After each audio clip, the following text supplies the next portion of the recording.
दोस्तों, मैं सिंगर आस्की अफसर आप सबको एक पैगाम देना चाहता हूँ इस गाने के माध्यम से कि प्यार क्या होता है। आज आप लोग मेरा ये दर्द भरा गीत सुनकर जान जाएंगे। आपका भाई सिंगर आस्की अफसर।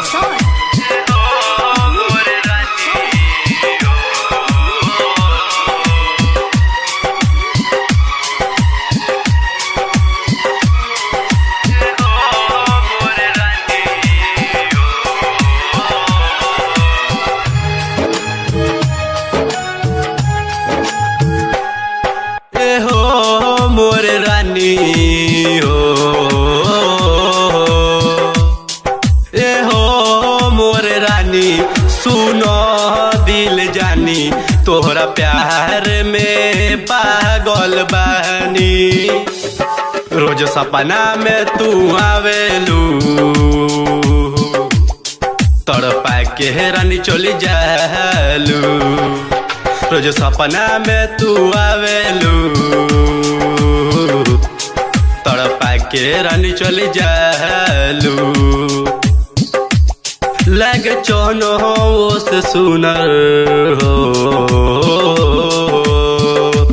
लगे चौनो से सुनर, रूप के भरल बाटे हुनर, तार रूपवा सलो न हो। रोज सपना में तू आवेलू, आशिकी अफसर के तड़पावेलू। हर रोज सपना में तू आवेलू, आशिकी अफसर के तड़पावेलू।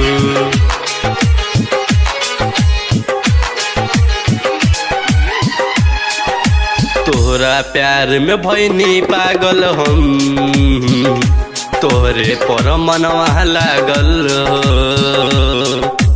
तोहरे प्यार में भइनी पागल हम, तोहरे पर मनवा लागल हो।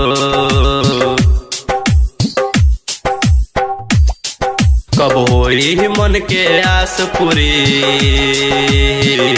मिलना भइल बा जरूरी।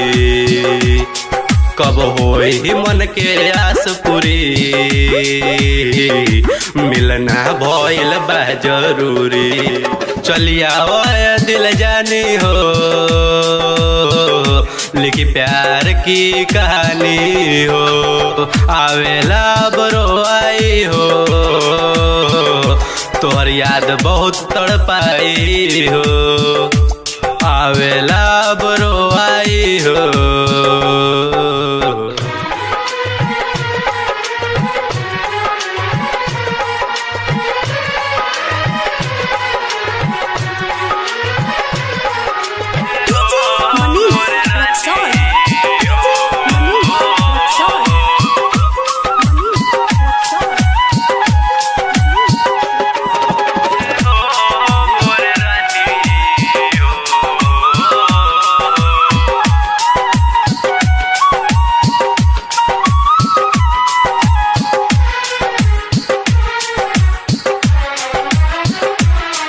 झूला झूलैबै तो के अपना बहिया में, होठवा लागे गुलाब के कलिया हो।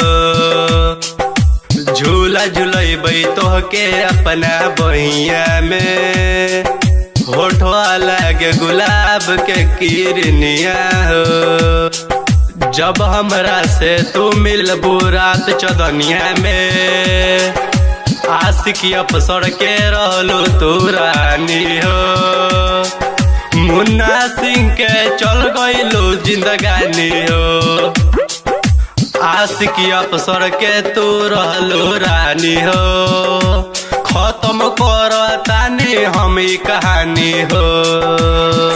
मनीष राज।